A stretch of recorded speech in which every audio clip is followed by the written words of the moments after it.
Hello everyone, how are you all? Today we are going to start chapter 10 of your history section, Colonial Army and Civil Administration. East India company जब India में आई तो इनका main motive था maximum profit earn करना, लेकिन other European countries के साथ competition की वजह से इनके बीच में ट्रेड वार हुई, जिसे ईस्ट इंडिया कंपनी ने जीत लिया और 18th सेंचुरी में उनकी मोनोपोली हो गई। लेकिन अब वो सिर्फ ट्रेड से सेटिस्फाई नहीं थे, उन्हें पॉलिटिकल पावर चाहिए थी। उनका मेन मोटिव था कि ईस्ट इंडिया कंपनी का प्रॉफिट बढ़ाना और इस प्रॉफिट से ब्रिटिश पावर को इंडिया में बढ़ाना।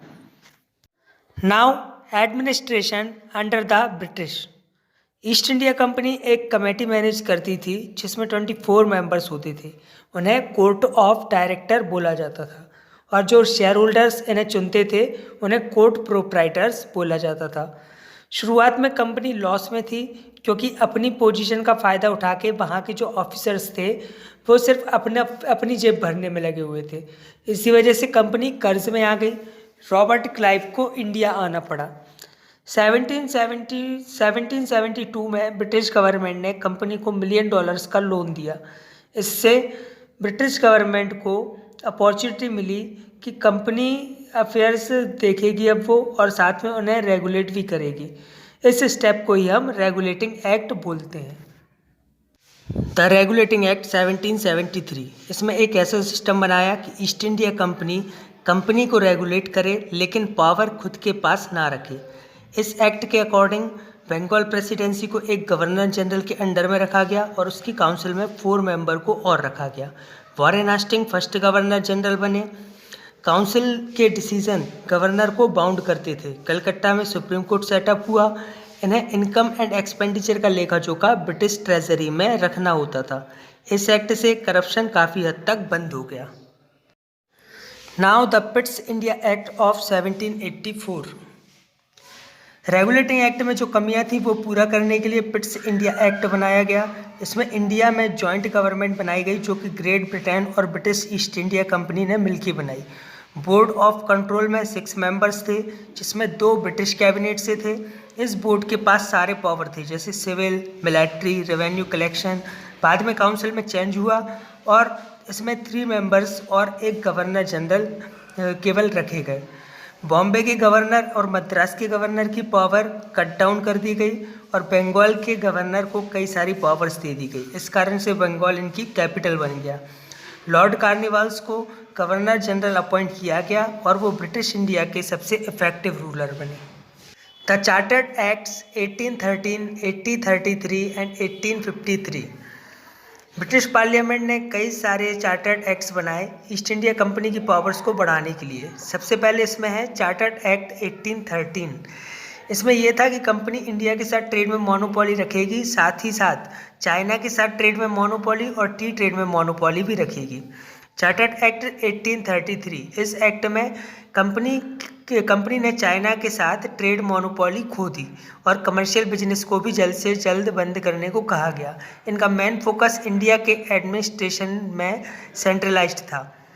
बंगाल के गवर्नर जनरल को इंडिया का गवर्नर जनरल बना दिया गया। फिर आता है चार्टर्ड एक्ट 1853। इस एक्ट में कंपनी की पावर्स को रिन्यू किया गया और इंडियन टेरिटरी पर पोजीशन की इन्हें अनुमति दे दी गई। लॉ कमीशन भी तैयार किया गया और इस एक्ट से ही इंडिया में पार्लियामेंट्री सिस्टम की शुरुआत हुई थी। नाउ एडमिनिस्ट्रेशन, इसमें सबसे पहले बात करेंगे हम सिविल सर्विसेज की। लॉर्ड कॉर्नवालिस 1793 में गवर्नर जनरल बने और इन्हें ही इंडिया में सिविल सर्विसेज का फाउंडर कहा जाता है। कई सारे रूल्स बनाए इन्होंने करप्शन को रोकने के लिए। इसे कॉर्नवालिस कोड बोला जाता था। कलकत्ता में इसके लिए कॉलेज बनाया गया, फोर्ट विलियम कॉलेज 1801 में, जो कि लॉर्ड वेस्ली ने बनवाया था। एनोदर कॉलेज इंग्लैंड में बनाया गया। शुरू में कॉम्पिटिटिव एग्ज़ाम जो इंग्लैंड में कंडक्ट किया जाता था उसके थ्रू सिविल सर्विसेज में लोग आते थे, लेकिन इंडियंस को इंग्लैंड जाने में मुश्किल होती थी, बहुत से लोग नहीं जा पाते थे, इसलिए बाद में इसे इंडिया में कंडक्ट किया जाने लगा। सिविल सर्विसेज में मोस्ट इम्पॉर्टेंट कलेक्टर होते थे जो रेवेन्यू कलेक्ट करते थे, फिर मजिस्ट्रेट जो लॉ मेंटेन करते थे, फिर जजेस जो इंचार्ज थे जुडिशियल सर्विसेज के।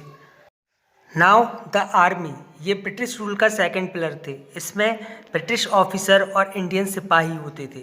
इंडियंस की हाईएस्ट रैंक सूबेदार थी, उसके ऊपर सिर्फ ब्रिटिश ही होते थे। इंडियंस को मैक्सिमम पे 3000 पर मंथ की सैलरी दी जाती थी। आर्मी बटालियंस में डिवाइड थी। ब्रिटिश आर्मी की 3 मेन ब्रांचेस थी: Bengal army of Calcutta presidency, army of Bombay and Madras presidency. Now police, British rule का थर्ड पिलर थे पुलिस। लॉर्ड कॉर्नवालिस ने जो रेगुलर पुलिस फोर्स है उसको सेटअप किया लॉ एंड ऑर्डर मेंटेन करने के लिए। इसमें थानास बनाए गए जिसके हेड होते थे दरोगा। उसके बाद डिस्ट्रिक्ट लेवल पे एक डीएसपी होता था। उसके बाद जो हाई पोजीशन होती थी उसमें इंडियंस नहीं होते थे, उसमें ब्रिटिश को ही रखा जाता था। अब हम बात करेंगे जुडिशरी की। लॉर्ड कॉर्नवालिस ने जुडिशरी सिस्टम ऑर्गेनाइज किया जो यूरोपियन कोर्ट्स के मॉडल पर बेस्ड था।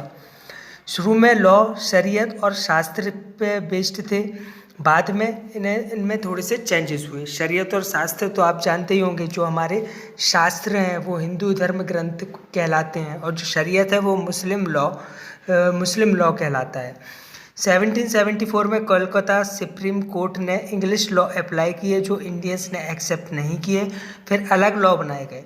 1837 में इंडियन पेनल कोड आईपीसी, जिसमें codes of civil and criminal procedures existence में आए। अब आईपीसी आप जानते ही होंगे, है ना। आईपीसी की कई सारी धाराएं हैं जिसके अकॉर्डिंग हम क्रिमिनल या फिर जो सिविल प्रोसीजर्स हैं उनको फॉलो करते हैं। आपने देखा होगा कि सारी चीज़ें अब भी हमारे सिस्टम में हैं, तो आप कह सकते हैं कि ये सिस्टम जो हम अभी हमारे देश में फॉलो कर रहे हैं या फिर हमारे देश में काम कर रहे हैं, ये हमने ब्रिटिश से लिए हैं। तो आपका ये चैप्टर यही ओवर होता है। आई होप आपको अच्छे से समझ आ गया होगा। Thank you so much for watching the video.